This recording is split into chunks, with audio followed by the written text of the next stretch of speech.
This is a tournament recap video for the second Deep East Texas tournament of the year, Deep East Texas qualifier of the year. This took place in October.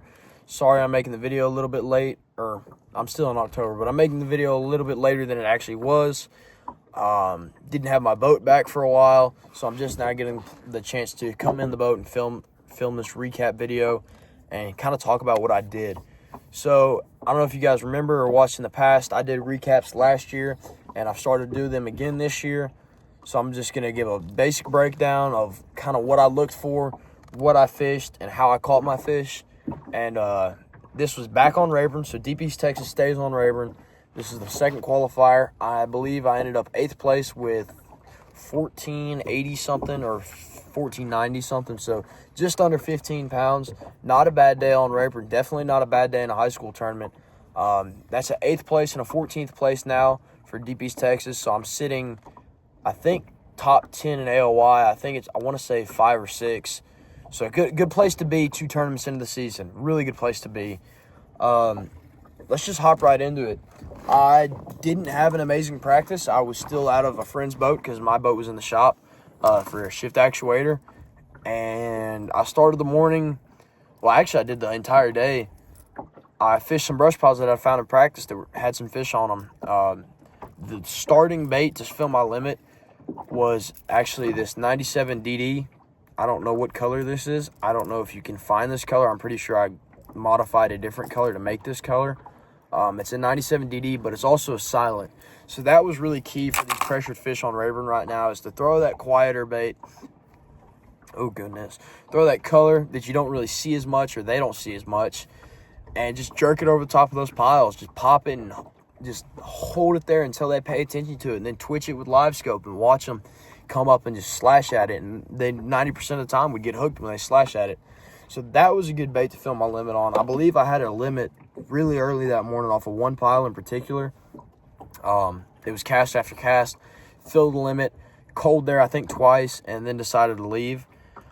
So that was a really good way to start the morning. Now throughout the day, pile hopping, I didn't have many piles that were really good because I'm not in my boat. I didn't have my waypoints. I had to go find new stuff.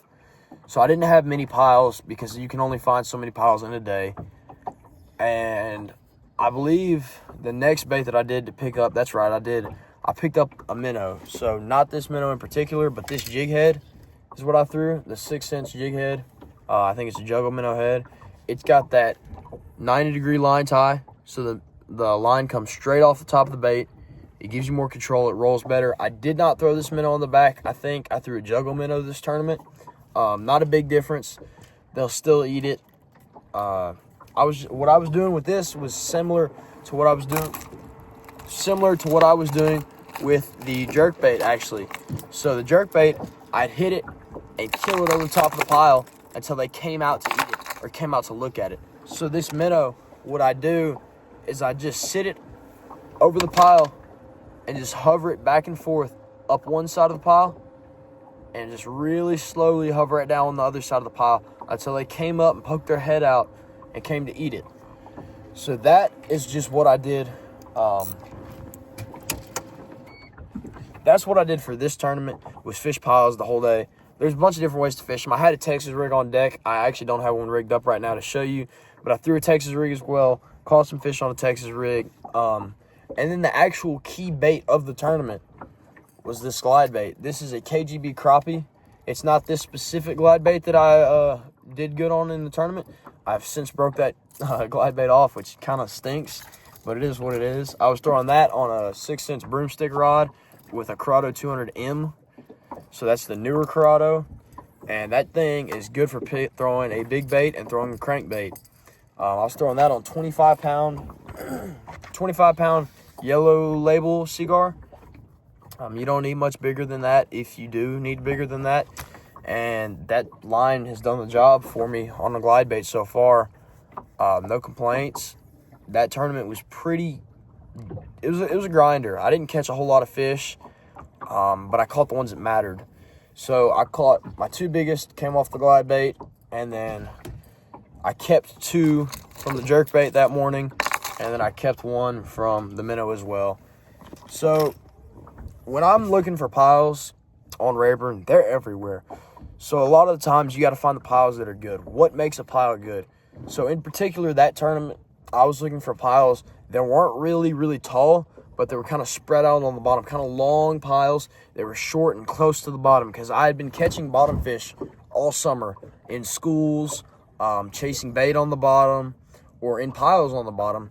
So I'm not looking for stuff really vertical yet. I'm looking for more of the horizontal piles, the long, spread out, crushed up piles that are kind of old, degrading a little bit. I feel like the bigger fish just like those more in September, October, as they're still on the bottom. They're not yet up chasing bait. So that's what I looked for, was those types of piles. Anything from 14 foot to 22 foot that I had a pile like that, I fished. So not a ton of fish in those piles. I probably fished 25 piles that day. Probably caught 15, 20 fish. So not a whole lot of fish for each pile, but just enough to get the job done. This crappie, how I'd fish it, this KGB crappie over the pile, was yet again very similar to the jerkbait and the minnow. To really get these pressured fish that were in these piles to even move, you'd have to stall this bait going down, or I guess this way. You'd have to stall this bait on the front side of the pile, bring it over the top very slowly, even tick the pile sometimes and bounce it off the pile for a fish to come up and even look at it, have the chance of eating it. But after they followed this glide bait for a little bit, I mean, they committed. This is by far one of my favorite glide baits to throw in Rayburn or anywhere in general, just because it's so bitey and they really, really enjoy eating it. I really enjoy throwing it because it's a fun bite too. So like I said, those fish were pretty pressured, pretty smart. They weren't moving a whole lot in the piles. That's why a Texas rig that I threw was also really well, because you could get into the pile and trigger them to eat, whereas all these other baits, you've got to get them out of the pile. So when those fish are resident fish in the side of the pile, I say they're not in the dining room yet, because I say they're like in the living room. They're living in the pile. They're swimming around in the depths of the pile. They're not really in a feeding mood.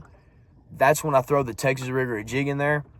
And then when they're on the top of the pile or the edges of the piles, what I call the dining room of the pile, because they're living in it. It's like a house. They've got the living room. They've got the dining room. You're relaxing in one. They're eating in another.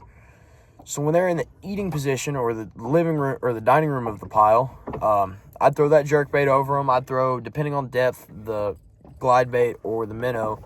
The deeper ones, I'd throw the minnow because jerkbait can't reach. And the ones with the bigger fish, I'd throw the glide bait over anything, just because they're a little more prone to eat that bigger bait. I did end up in the tournament catching one or two with a gizzard shad down their throat, big gizzard shad. And then I think most of the fish that I caught spit up big thread fins as well, like 4.5-inch thread fins, which is pretty big thread fin for Rayburn. And yeah, just it was pretty simple to find those piles. You can look anywhere on Rayburn and you can find piles. It's just finding the right ones. Side scan is the best tool for that. I was using, out of my friend's boat still, a Humminbird side scan on a 12-inch Helix, I believe, which is a great setup. I like the Humminbird side scan. It's pretty good. It's a little bit better than my Garmin, but I believe that's because I've got a smaller screen. But in that boat, I had to find all new piles, fished them all, caught some fish. A lot of piles were empty most of the time, which is a common thing you'll run into as a Rayburn, especially late summer. A lot of those fish are starting to leave piles and not be resident in them anymore. So they're starting to do things like chase bait or move up into the backs of creeks with the bait instead of just suspending. Or they're going to timber. So they're leaving the piles right now. Probably in a few weeks, piles won't even be worth fishing anymore. I'm not sure. I'm not really great at fishing piles. I've never done it a whole lot. But those are the baits that I use. That's the tactics that I use to get 8th place on Rayburn in Deep East Texas. Like I said, this was mid-October, or actually beginning of October. So a few weeks ago. And yeah, was the fish that I got in front of, they ate most of the time. So that was good.